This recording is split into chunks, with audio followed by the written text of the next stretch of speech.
Hello students, welcome to missile classes. आज मैं आप लोगों के सामने लेकर आया हूं। आप लोगों ने बहुत सारा कमेंट किए सर हम लोगों को ब्लूप्रिंट के रिगार्डिंग सब्जेक्टिव क्वेश्चन करवाइए। तो मैं फाइनली आप लोगों का जियोग्राफी का जो आप लोगों के एग्जाम होने वाले हैं 9 अक्टूबर को, उनसे रिलेटेड मैं आज आप लोगों के सामने लेकर आया सब्जेक्टिव क्वेश्चन जो मोस्ट इंपॉर्टेंट है। देखिए, इनका क्वेश्चन के साथ मैं आंसर लेकर आया हूं, तो आप लोग सोचेंगे कि आप वीडियो को पॉज करके मैं आंसर कॉपी पे लिख लेता हूं, बहुत अच्छी बात है। लेकिन एक बात याद रखिएगा, मैंने क्लास में आप लोगों को कई बार ये बताया था आप लोगों को कि आप लोगों को क्वेश्चन और आंसर दोनों मिल जाता है, लेकिन उनको रट्टा लगाने से पहले ना, अगर उनको बेहतरीन तरीके से अगर आपको कोई समझाने वाला अगर मिल जाए ना, तो याद रखिएगा आप बिना क्वेश्चन को रट्टा लगाए फाइनल एग्जाम में आप इजीली से सब कुछ लिख सकते हैं। तो इसीलिए मेरे प्यारे याद रखिएगा, आप जरूरी नहीं है कि सिर्फ मैं आपका जियोग्राफी के लिए बोल रहा हूं, बाकी आपका जितना भी सब्जेक्ट है उन सभी सब्जेक्ट का जो very short question, long question जो होती है उनको समझना सबसे इंपॉर्टेंट होती है। जब आप समझ में आ जाएगा, आपका माइंड में धस जाएगी, तो आप इजीली से ना इसका आंसर अपने हाथों में लिख सकते हैं। मैं ये बात क्यों बोल रहा पता है, जब पहले एग्जाम देने के लिए जब जाएंगे ना, तो पहले ऊपर में लिखा रहता है अभ्यर्थी कृपया अपने भाषा में उत्तर दे। क्या लिखा हुआ रहता है या नहीं, आप लोग कमेंट सेक्शन में जल्दी से बताइएगा। सच कह रहा हूं, वहां पे लिखा रहता है कि अभ्यर्थी अपने भाषा में उत्तर दे। जब आप अपने भाषा में उत्तर लिखेंगे ना, तो मजा ही कुछ और है, और जो रट कर लिखता है उनका मजा कुछ और होता है। जो रट कर जाते हैं और उनका थोड़ा सा भी इधर उधर हो गया है, तो याद रखिएगा वो फिर उस क्वेश्चन को लिख नहीं पाते, इसलिए समझना बहुत ही जरूरी है। आज मैं लेकर आया हूं जहां पे आपको very short question, long question तीनों करवाने की कोशिश करूंगा। और हाँ, अगर आप लोग चाहते हैं सर 9 अक्टूबर का आंसर की भी चाहिए, तो आंसर की सबसे पहले झारखंड में बताने वाला मिसाइल क्लासेस का एप्लीकेशन है। जो बंदा हमारे एप्लीकेशन के माध्यम से पढ़ रहे हैं, लोगों को बहुत अच्छी तरह से ऑलरेडी पता है, ठीक है। तो आंसर की भी चाहते हो तो चैनल पर नहीं आए तो चैनल को सब्सक्राइब करके बेल आइकन को जरूर प्रेस करें। चलिए मेरे प्यारे, याद रखिएगा एक क्वेश्चन में आप लोगों के सामने प्रस्तुत कर रहा हूं। सबसे पहले मैं लेकर आया का लॉन्ग क्वेश्चन। याद रखिए क्या लेकर आया हूं, लॉन्ग क्वेश्चन। देखिए यह क्वेश्चन आपको दिख रहा होगा और सोच रहे कि सर ये तो मेरा आंसर भी मिल गया, अब मैं इस क्वेश्चन को पॉज करूं, आप लिखना शुरू कर दूं, आपकी मर्जी, आपको कैसे समझना है, लेकिन मैं तो समझाऊंगा बहुत बेहतरीन तरीके से। देखिए आपके एग्जाम में अगर इस तरह से क्वेश्चन आ जाए ना कि मालिन बस्तियों की प्रमुख विशेषता क्या है। अब सर मालिन बस्ती क्या होती है समझिएगा एक छोटा सा भाषा में।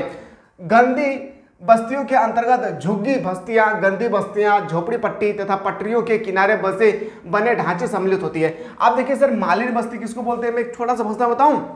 जो देखिएगा झूड़ी बनाते हैं, जो सूप जिससे हम लोग चावल को चालते हैं उसको हम लोग बोलते हैं सूप, तो वो भी एक तरह का क्या है, मालिन बस्ती है। तो मालिन बस्ती का आप अच्छी तरह से पता है वहाँ का वातावरण कैसा होता है, वहाँ का बिहेवियर कैसा होता है, वहाँ का रहन सहन खान पान कैसा होता है। या तो जो रेलवे स्टेशन पे होती है ना, उनको भी हम लोग मालिन बस्ती बोल सकते हैं। जो रेलवे स्टेशन में देखते हैं ना कि भाई रेलवे स्टेशन, जो बड़ा बड़ा रेलवे स्टेशन होता है उसके बगल में देखिएगा झोपड़पट्टी बना के वो लोग रहते हैं, तो उसको हम लोग बोलते हैं मालिन बस्ती। क्या बोलते हैं, मालिन बस्ती बोलते हैं मेरे प्यारे। याद रखिएगा वो कहीं भी हो सकता है, बस्ती हो सकता है, गंदी बस्तियां, झोपड़ी पटरियों के किनारे सम्मिलित ढांचे होती है। पॉइंट नंबर 2 में बताने इसका विशेषता क्या होगी, इसमें वे लोग रहते हैं जिन्हें ग्रामीण क्षेत्रों से नगरीय क्षेत्र में आजीविका की खोज में प्रवासी होने के लिए विवश होना पड़ता है। अब इनका ना मालिन बस्ती जो होती है ना, मालिन बस्ती का जो लोग होते हैं उनका ना घर होता है, ना द्वार होता है, ना कुछ होता है, तो इसीलिए ना वह प्रवास होता है। क्या होता है, प्रवासित होने से विवश हो जाता है। मतलब वो सोचते हैं कि मेरा जब घर द्वार नहीं है तो मैं कहाँ जाकर रहूं, तो रेलवे स्टेशन सरकारी कर्मचारी का है, या तो मालिन बस्ती जो होती है वहां भी सरकारी कर्मचारी का, तो वहां जाकर वो लोग झोपड़ी बनाकर रहते हैं। पॉइंट नंबर 3 का मैं बात करूं आप लोगों को, तो पॉइंट नंबर 3 में आपसे पूछा जाएगा कि थोड़ा सा बताइए कि गंदी बस्तियां के अधिकांश जनसंख्या नगरीय अर्थव्यवस्था के असंगठित क्षेत्र में कम वेतन और अधिक जोखिम भरे कार्य में लगी होती है। और जो मालिन बस्ती के लोग होते हैं ना, वो लोग कम मजदूरी मिलता है, लोगों को मजदूरी कम मिलता है, लेकिन बहुत ही बड़ी रिस्क वाला काम करते हैं। आप बताइए कि आपको ये जो मैं अंडरस्टैंडिंग कर रहा हूं आप लोगों को समझाने का तरीका आप लोग कैसा है, याद रखिएगा। पॉइंट नंबर 1 में बताया कि ये जो मालिन बस्ती है वो आपका पटरियों के किनारे भी हो सकता है, मालिन का अपना बस्ती भी हो सकता है, या तो बोल सकते हैं ये सड़क के किनारे भी मालिन बस्ती, यानी जहां जहां सरकार की जमीन होती है ना वहां पे वो लोग झोपड़पट्टी बनाकर रहते हैं, ठीक है। पॉइंट नंबर 2 में आपको समझाया कि इनका जो ग्रामीण लोग है वो शहर नगरीय क्षेत्र को जब वो नहीं जा पाते क्योंकि वो काम वगैरह नहीं कर पाते, तो उसके लिए ना क्या होता है कि वो प्रवासित होना उनके लिए विवश हो जाता है। इस कारण से वो रेलवे स्टेशन का हो या मालिन बस्ती का हो या किसी सड़क के किनारे वो झोपड़ी बनाकर रहते हैं। पॉइंट नंबर 3 में मैं बताया आप लोगों का कि ये लोग कम वेतन में अधिक जोखिम भरा काम करते हैं। पॉइंट नंबर 4 की मैं बात करूं, गंदी बस्तियों में जीर्ण शीर्ण मकान, स्वास्थ्य की निम्नलिखित स्तरीय सुविधाएं, खुली हवाओं का अभाव तथा पेयजल की कमी, प्रकाश तथा शौचालय जैसी आधारभूत आवश्यकता सुविधाओं का अभाव होती है। और जो मालिन बस्ती के अंतर्गत रहते हैं ना, उनको कुछ नहीं मिलता है सुविधा, ना जल की सुविधा मिलती है, ना बिजली की सुविधा मिलती है, ना ही उनको शौचालय की सुविधा मिलती है, उनको ये सब सुविधा नहीं होती है। इसलिए लिख सकते हैं आप कि मालिन बस्ती में रहने वाले सभी लोग को बिजली की सुविधा, जल की सुविधा, या हम लोग बोल सकते हैं क्या रहने की सुविधा, उन लोगों को ये सबसे क्या है अभाव रखा गया है। ठीक है, चलिए सर अगला पॉइंट में अगर आपसे पूछा जाए कि ये क्वेश्चन आपके पेपर में 5 मार्क्स का आएगा, कितना मेरे प्यारे 5 मार्क्स का आपके पेपर में क्वेश्चन पूछेगी। गंदी बस्तियों के लोग अल्प पोषित होते हैं। अल्प पोषित मतलब देखेंगे उन लोगों का चेहरा कैसा होता है, साथ ही साथ देखिएगा उनका रहन सहन, पहना वना उतना अच्छा नहीं रहता है जैसा एक स्टैंडर्ड इंसान रहते हैं, जैसे हम लोग रहते हैं ना, जिनके कारण इनमें विभिन्न रोगों और बीमारियों की संभावना बनी रहती है। और इस देखिए आप अपने बॉडी को अगर सही से नहीं रखेंगे, आप पूरा 10 दिन 20 दिन तक नहाएंगे नहीं तो आपके बॉडी में कीड़ा नहीं पड़ेंगे तो क्या पड़ेगा। तो इसीलिए कह रहा है कि उसका बॉडी जो है ना पूरा क्या होता है, एक ना एक बीमारी से वह ग्रसित हो जाते हैं। क्वेश्चन नंबर आते हैं सर नेक्स्ट पॉइंट, गंदी बस्तियों में न गरीबी उन्हें नस्ली दवाओं, शराब, अपराध, गुंडागर्दी, पलायन, उदासीनता और अंतर सामाजिक बहिष्कार की ओर धकेलती है। अब जो मलिन बस्ती हो ना, जो ट्रेन सड़क के किनारे, रोड के किनारे, या हम लोग बोल सकते हैं सर जो प्लेटफॉर्म के किनारे, रेलवे स्टेशन के किनारे जो लोग रहते हैं, उन लोगों को पता है सबसे बड़ी काम क्या होता है, जुआ खेलना, या हम लोग बोलते हैं शराब बेचना, या हम लोग बोलते हैं गुंडागर्दी करना, ट्रेन में लूटपाट करना, ये सब अंतर्गत आते हैं मालिन बस्ती के अंदर। या तो हम लोग बोल सकते हैं कोई अपराधी भरी नशीले पदार्थ को बेचना, ये भी इनका क्या है काम है। हम लोग सोचते हैं ना कि उन लोगों का जीवन बहुत ही कष्टदायक है, लेकिन सही में देखा जाए तो कष्टदायक वो लोग खुद बनाकर रखते हैं। क्या जरूरी है कि गुंडागर्दी करना, क्या जरूरी है कि शराब बेचना, आप काम भी तो कर सकते हैं ना। चलिए मैं आशा करता हूं कि इस क्वेश्चन को आप लोग समझ गए होंगे, है ना, बस इसी तरह से समझना है। अब आते हैं सर अगला क्वेश्चन। नेक्स्ट क्वेश्चन है कि भारत में जनसंख्या के घनत्व के स्थानिक वितरण की विवेचना करें, और लिख के रख ले, मैं सच कर रहा मेरे प्यारे, ये क्वेश्चन 2024 के पेपर में आपसे डायरेक्ट पूछेगा। क्या पूछेगा मेरे प्यारे, सच कह रहा हूं कि भारत में जनसंख्या के घनत्व के स्थानिक वितरण की विवेचना कीजिए। तो बस आपको इसी तरह से आंसर की करना है। कैसे करना है मेरे प्यारे, तो आंसर की ऐसे करना है, भारत एक विशाल देश है, बिल्कुल सही बात है, पूरे विश्व में जनसंख्या की दृष्टि से देखा जाए तो प्रेजेंट टाइम में तो 1 है, लेकिन अगर 2011 के जनगणना के अनुसार देखा जाए तो दूसरे नंबर पे है। यह विश्व का 7वां बड़ा देश है, जिसका क्षेत्रफल 32.8 लाख वर्ग किलोमीटर है। इसका जनसंख्या घनत्व 382 व्यक्ति प्रति वर्ग किलोमीटर है। इतना लंबे चौड़े भूभाग का धरातलीय स्वरूप, मिट्टी की उर्वरता, जलवायु, प्राकृतिक संसाधनों, नगरीकरण आदि में विविधता पाई जाती है। भारत पूरे विश्व का दूसरा, याद रखिएगा दूसरा जनसंख्या में है, और क्षेत्रफल की दृष्टि से देखा जाए तो 7वां है। इसका क्षेत्रफल ये सब आपको लिखना है, इसकी जनसंख्या 382 प्रति वर्ग किलोमीटर के अंतर्गत आते हैं, ये सब आपको लिखना है। इसका जो लंबाई है, चौड़ाई है, भूभाग है, यहाँ की धरातलीय स्वरूप, मिट्टी की उर्वरता, खनिज लवण या जलवायु, प्राकृतिक संसाधनों, नगरीकरण आदि में विविधता पाई जाती है। विविधता मतलब अलग अलग, जैसे हम लोग जैसे बोलते हैं ना, जैसे साउथ अफ्रीका चले जाएंगे तो 12 महीने वहाँ पे गर्मी रहता है, लेकिन भारत में देखिए कभी गर्मी, कभी बरसात, कभी ठंडी, अलग अलग समय पे अलग अलग मौसम आते रहता है, कभी बसंत ऋतु आता है ना। सामाजिक, आर्थिक एवं ऐतिहासिक पृष्ठभूमि में भी विविधता पाई जाती है। इन विविधताओं का घनिष्ठ संबंध देश की जनसंख्या के स्थानिक वितरण पर पड़ता है। भारत में जनसंख्या का ऐसा ही असमान वितरण प्रदर्शित होता है। इसे निम्नलिखित वर्गों में विभक्त करते हैं। सच कह रहा हूं प्यारे, इस क्वेश्चन को आप लोग याद रखिएगा, सही से आपको समझना है और अपने कॉपी पे नोट करना है, छपेगा 2024 के एग्जाम में, ठीक है। खास करके मैं उनको बता रहा हूं जो हमारे एप्लीकेशन के माध्यम से आप लोग पढ़ रहे हैं। उच्च घनत्व वाले राज्य जहां पे आपका 800 व्यक्ति पर वर्ग किलोमीटर से अधिक होना चाहिए। मध्य घनत्व वाले राज्य 400 से 800 के बीच में होना चाहिए। मध्य से निम्न घनत्व वाले 100 से 400 के बीच में होना चाहिए। और अति निम्न घनत्व वाले तो बोलेंगे सर 100 व्यक्ति से कम होना चाहिए, ठीक है। इसी तरह से आपको लिखना है। चलिए सर आते हैं, अब मैं लेकर आया हूं वेरी शॉर्ट क्वेश्चन के पास। विश्व में सबसे अधिक जनसंख्या वाला देश तो बोलेंगे चीन। दूसरा नंबर पे कौन है, अगर दूसरा नंबर पे पूछा जाए तो बोलेंगे सर भारत, ठीक है। ये भी आपको याद रखना है।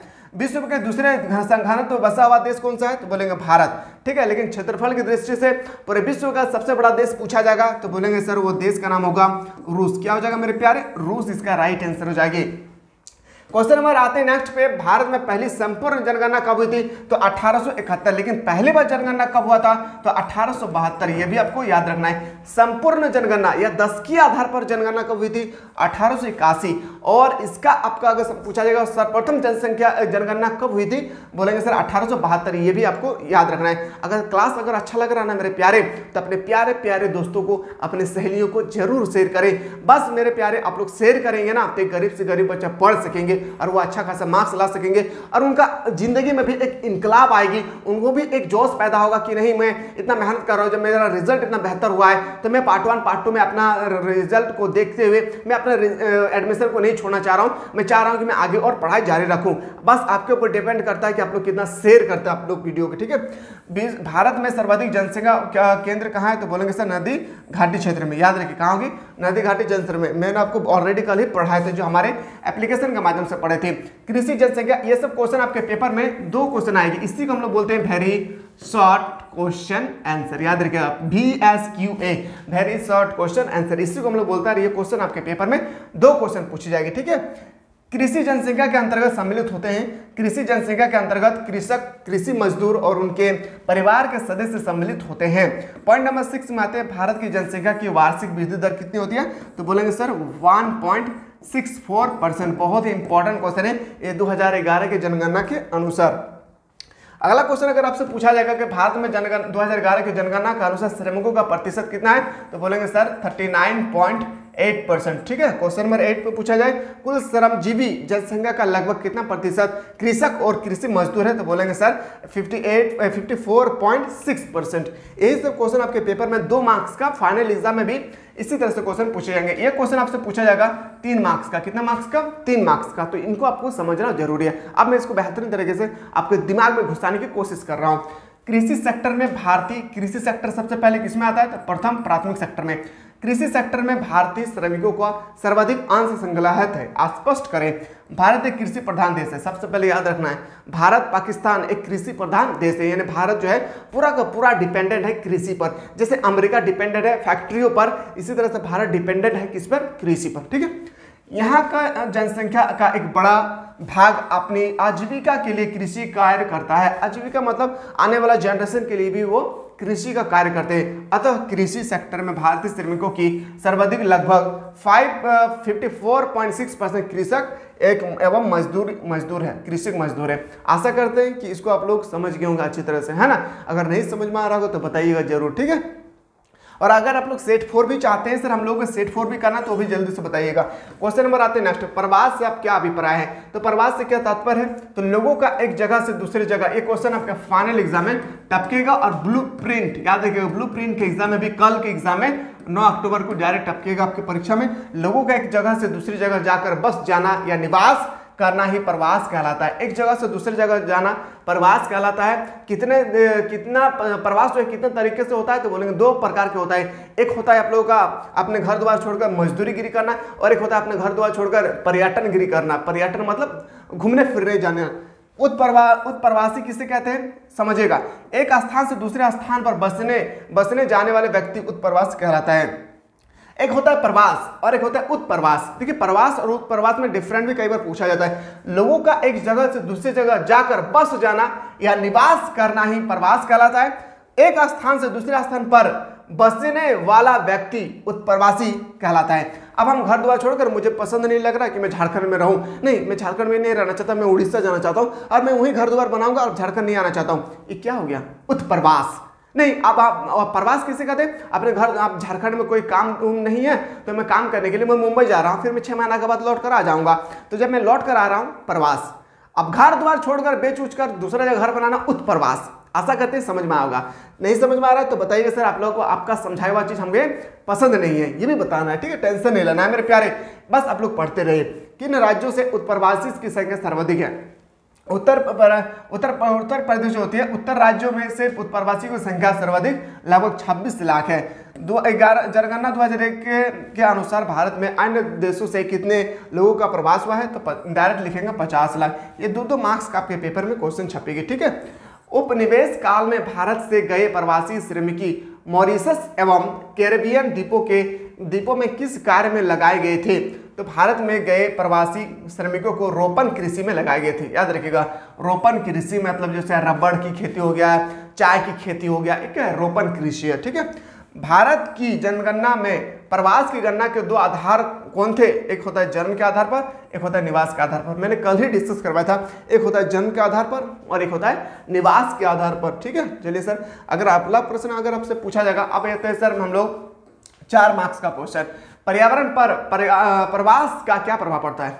अब हम अपने घर द्वार छोड़कर दूसरा जगह काम करने जा रहे हैं, या हम घर द्वार बेचकर दूसरा जगह घर बना रहे हैं, इस तरह से हमारे पर्यावरण पर क्या प्रभाव पड़ता है, क्या इफेक्ट पड़ता है इन्वायरमेंट पे, ये आपसे पूछे गए। तो चलिए देखते हैं हम लोग। सबसे पहले, ग्रामीण क्षेत्रों से नगरों की ओर जब लोग प्रवास होते हैं, प्रवास कहाँ से होता है? शहर के, मुंबई के लोग कभी झारखंड आएंगे लेबरगिरी करने के लिए?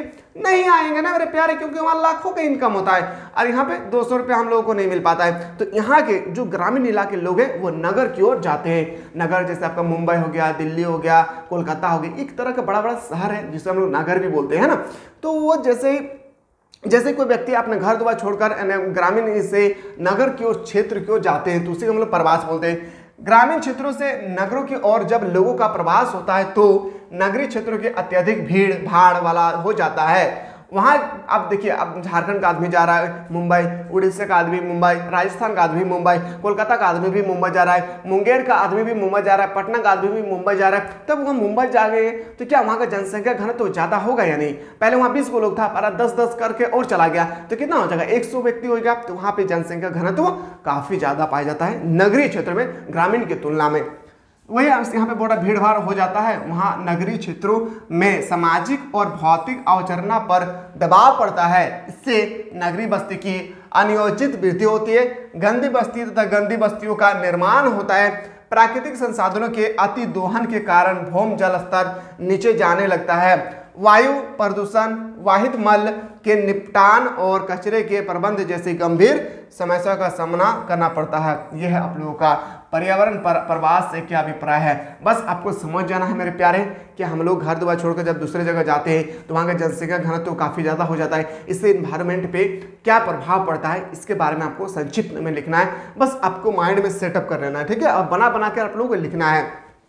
अब ये क्वेश्चन आपके पेपर में फाइनल एग्जाम में पूछे जाएंगे 5 मार्क्स का। कितना मार्क्स का? 5 मार्क्स का आपके पेपर में पूछे जाएंगे। कई बार ये क्वेश्चन एग्जाम में पूछे गए हैं कि थोड़ा सा हमें बताइए कि ग्रामीण बस्ती और नगरीय बस्ती में क्या अंतर है, यानी झारखंड के बस्ती और मुंबई के बस्ती में क्या डिफरेंट है, समझिएगा। Point number 1। और ये क्वेश्चन को आप लोग फाइनल एग्जाम के लिए तैयार कर ले अपनी कॉपी पे, ये छपेगा। जब मैं कह रहा हूँ ना छपेगा, तो याद रखिएगा ये क्वेश्चन छपेगा, ठीक है। ग्रामीण बस्तियों छोटी होती है, जो ग्रामीण बस्तियां हैं वो छोटी होती है, इसकी जनसंख्या कम होती है। बिल्कुल, हम लोग कितना 1000-2000 व्यक्ति हम लोग गांव पे निवास करते हैं। प्राय ग्रामीण बस्तियों प्रकीर्णन व एकीकरण होती है। नगरीय बस्तियों का आकार बड़ा होता है, जनसंख्या काफी अधिक होती है। बस आपको इतना लिखना है, ठीक है। नीचे वाला लाइन आपको नहीं करना है, ठीक है। पहला पॉइंट में क्या लिखना है आपको कि ग्रामीण बस्ती छोटी होती है, नगरीय बस्ती बड़ा होता है। यहाँ की जनसंख्या कम होती है, वहाँ जनसंख्या अधिक होती है। पॉइंट नंबर 2 पे आते हैं। इनके निवासियों का व्यवसाय कृषि पर है। जो ग्रामीण में लोग रहते हैं उनका व्यवसाय कृषि पर है, पशुचारण पर है, आखेट खनन आदि होती है। लेकिन नगर में रहने वाले लोग व्यापार करते हैं, उद्योग फैक्ट्री लगाते हैं, परिवहन करते हैं, व्यापार व उच्च सेवाएं होती है। उच्च सेवाएं मतलब नौकरी चाकरी, जैसे IAS IPS इंस्पेक्टर वगैरह कुछ भी हो, ठीक है। आते हैं सर पॉइंट नंबर अगर 3 हमसे पूछा जाएगा, थोड़ा सा बताइए। यहाँ प्राथमिकता आवश्यकताओं की पूर्ति के लिए उत्पादन होती है, जैसे भोजन के लिए अनाज, कारखानों के लिए कच्चा माल जैसे कपास, गन्ना, जूट, ये सब कहाँ उत्पादन होता है? मुंबई में नहीं, ये ग्रामीण इलाके में होता है।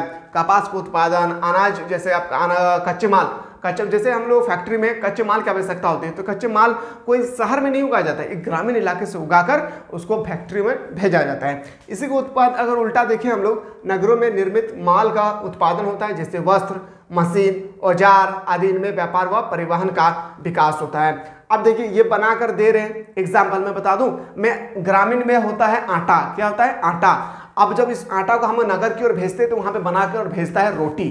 तो ये भी एक तरह का एग्जाम्पल है, समझ में आ रहा है। गेहूं चाष कर रहे हैं हम लोग, तो गेहूं का चाष करने के बाद जब इसको हम लोग मिल में भेज रहे हैं पिसवाने के लिए, तो कहाँ पिस रहा है? तो बोलेंगे नगर में। ये भी एक तरह का डिफरेंट है।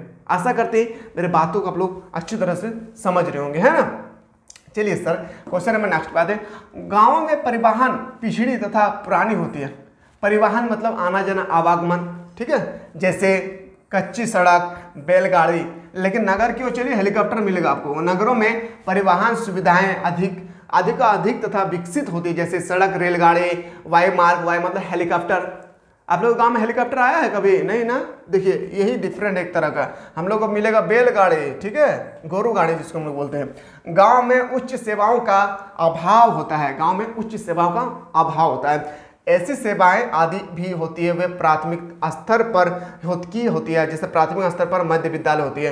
क्या गांव में बड़ा बड़ा यूनिवर्सिटी है? आपकी विद्यालय, आपका गांव पे बड़ा बड़ा यूनिवर्सिटी है? BHU यूनिवर्सिटी, इलाहाबाद यूनिवर्सिटी है? नहीं है ना। तो ये भी एक तरह का क्या है, आप लोगों के लिए बोलेंगे सेवाओं का अभाव है या नहीं। हम लोगों को घर द्वार छोड़कर कोई अगर पढ़ना चाहता है किसी भी लड़का, तो उनको बाहर जाना पड़ता है। नगरों में उच्च सेवाएं सुलभ रहती है, जैसे उच्च विद्यालय, महाविद्यालय और विश्वविद्यालय। आशा करते हैं मेरे प्यारे कि आज के बाद अगर आपसे कोई पूछेगी कि थोड़ा सा हमें बताइए, ये उलट सो क्यों जा रहा है जी, इसको सोना नहीं चाहिए। हाँ, तू जागे रहो, जब तक एग्जाम नहीं होगा ना तब तक तू मत सो जाना।